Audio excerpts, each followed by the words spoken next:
बिस्मिल्लाहिर्रहमानिर्रहीम। खातिन हज़रात, मैं हूँ अख्तर अब्बास और आप सबको मेरा सलाम पहुँचे। मर्दों और ख़वातीन को रिश्ते निभाने के लिए थोड़ा थोड़ा स्पेस और फ़र्क होता है।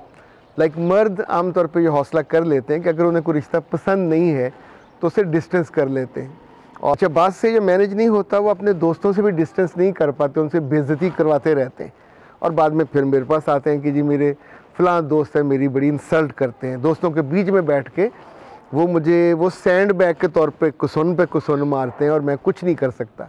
तो ये ऑप्शन होता है कि आप वहाँ अपनी बेइज्जती ना करवाएं, रिश्ता डिस्टेंस कर लें। ये सगे नहीं हैं।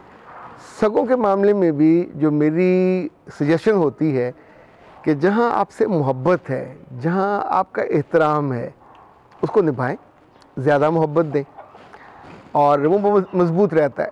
लेकिन ख़वातीन के लिए ये ज़िंदगी इतनी मुश्किल हो गई है। अभी सोचिए कि बाज़ बहन भाई के आपस में बहुत बॉन्डिंग होती शादी से पहले, छोटी छोटी चीज़ों में आना जाना, खिलाना पीना, हंसना बैठना, कुछ में नहीं होती, कुछ में बहुत होती है। तो जिनमें बहुत होती है उनकी बहनें नहीं रहती, उनकी मालकन बन जाती हैं। बहन अगर अपने भाई की मालकन बन जाए या बॉस बन जाए, उस ज़िंदगी में से खुशी रुखसत हो जाएगी कुछ अरसे के बाद। अब उसकी शादी हुई और शादी के बाद घर के फैसले कौन कर रहा है? बहन। घर में पकना खाना क्या है? बहन। इवन अगर बीवी मायके चली गई है तो बहन के साथ वो भाई साहब मिलके अपने बाकी अजीज़ों से मिलने जाएंगे। लेन देन करना है तो बहन को साथ लेके शॉपिंग भी करेंगे और जाके फिर जिसको लेना देना है शादी ब्याह पे वो करेंगे।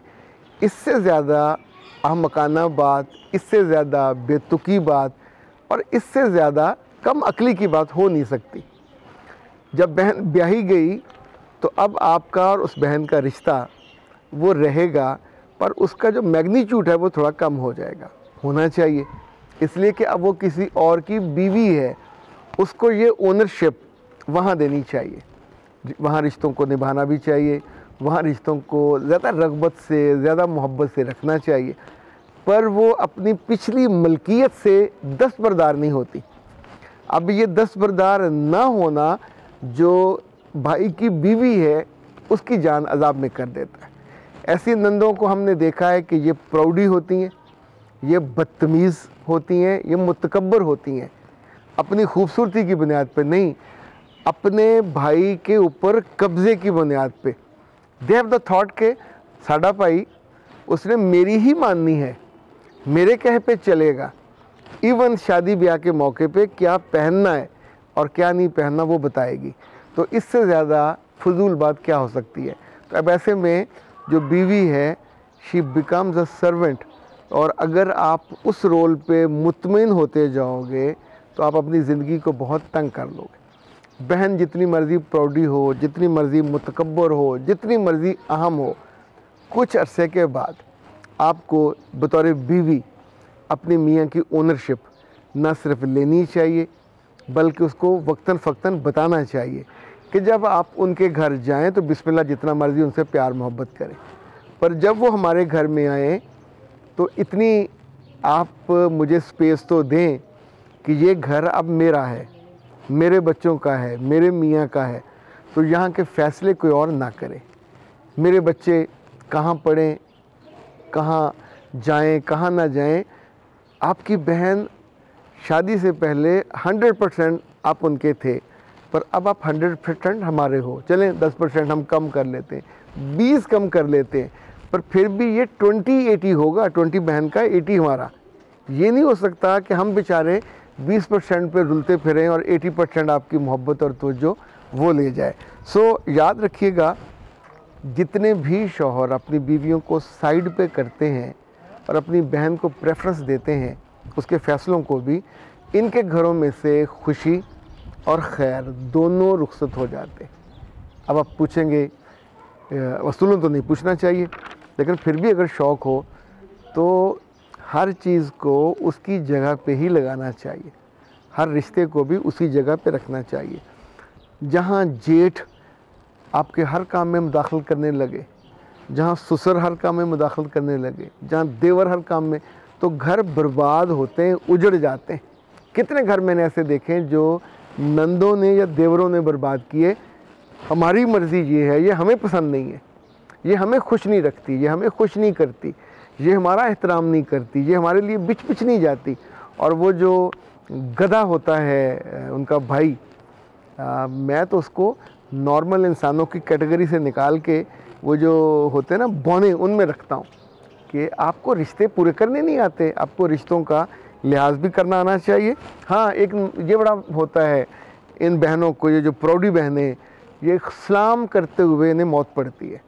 चले, मौत करना ज़रा सख्त लफ्ज़ है, तो सलाम करते हुए अपनी भाभी को इन्हें वफ़ात पड़ती है। और मतलब मजाल सलाम उनके घर में आई होंगी और तो को ये होगी शाम को बैठ के परे लगेगी कि तेरी बीवी ने मैंने सलाम नहीं किया। वो तुमको मलकानी हो, तुमको बादशाहज़ादी हो, वो भी बादशाह। अभी कल हम देख रहे थे जो पंजाब की बादशाहज़ादी हैं, वो जिस दफ्तर में जाती हैं तो जितनी मुलाजमीन या ख़वातीन खड़े होते हैं सबको सलाम करती है। अच्छा, बड़े को जो आता है उसको सलाम करना होता है। जितना मर्ज़ी मर्तबा बड़ा हो, सलाम करने से इज़्ज़त बढ़ती है, कम नहीं होती। अच्छा, यही अगर मरियम जाए और बदतमीज़ी से मुंह उसने वटा हुआ हो, ना करे तो बुरा लगेगा। तो बहन जिस, अच्छा इतने तकब्बर है, इतना ही दिमाग ख़राब है तो अपने घर में रहो ना बाबा, फिर भाभी के घर क्यों जाते हो? वो घर अब भाई का नहीं है, वो भाभी का घर है। भाई आपका जब अब तक अब्बा के पास थे तो वो अब्बा का घर था, या फिर वहाँ से अम्मा का घर हो जाता है, तो अब अम्मा के पास जाते हो तो अम्मा के लाड वो सब उठाती हैं ना जी। तो जो औरत जिस घर में होगी वो घर उसी का ही होगा। लेन देन अब्बा नहीं करेंगे, अम्मा करेंगी। इसी तौर पे भाई नहीं करेगा, भाभी करेंगी।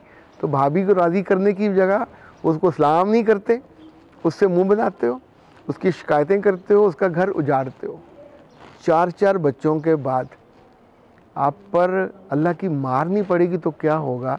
आप उसकी जड़ें काट देते हो, घर उजाड़ देते हो, उन बच्चों को बर्बाद कर देते हो और कहते क्या हो, मैं पाल लूँगी। तुम अगर माँ होती, अच्छी इंसान होती तो अपने घर तक कायम रहती, अपने बच्चों को पालते ना। अपने भाई के घर को उजाड़ने और उसके बच्चों को पालने का जो तुम दे रही हो आइडिया, इट्स रियली नॉनसेंस। और अपने उस झूठे तकब्बर, झूठी अना की वजह से सारी उम्र जब तक वो भाभी ज़िंदा रहेगी आपको बद्दुआएं देगी।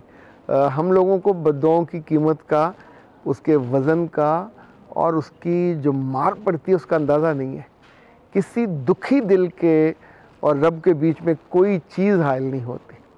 जिनका कोई नहीं होता, जिनका मियाँ भी ना हो, जिनके रिश्तेदार भी उसके ना हो, उनका सिर्फ रब होता है। और ऐसी औरतों को, अच्छा एक बात और याद रखिएगा, जिन घरों में ये भाई जो लोग हैं बेवकूफ़, जिन्हें हद तक लिहाज करते हैं, सैर सपाटे पे जाना हो, किसी होटल पे जाना हो तो भी इनकी प्रेफरेंस होगी कि मैं बहन और उसके बच्चों को ले जाऊं। खर्चा ज़ाहिर इसी कर, अपने बच्चों को ले जाते हुए क्यों आपको वो पड़ती है वफ़ात?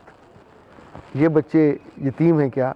आपके होते हुए भी आपकी बहन ने आपके बच्चों को यतीम जैसा बना दिया। आपके होते हुए आपकी बहन ने आपकी बीवी को बेवा जैसा बना दिया। तो क्या ये कोई काबिल फ़ख्र बात है? क्या काबिल तकलीद बात है? ये अगर कम से कम मैं कहूँ तो काबिल शर्म बात है। इसको एक बैलेंस्ड, मुतवाज़न, ये मैं बिल्कुल नहीं कह रहा कि उनको छोड़ दें, ये सिला रहमी है। कता रहमी की तरफ तो मैं ज़ाहिर बात नहीं करता, लेकिन सिला रहमी के चक्कर में जो असल सिला रहमी है घर में, जिनके बारे में आपसे पूछ होनी है, बहनों के बारे में नहीं होनी, इनके बारे में होनी है पूछ।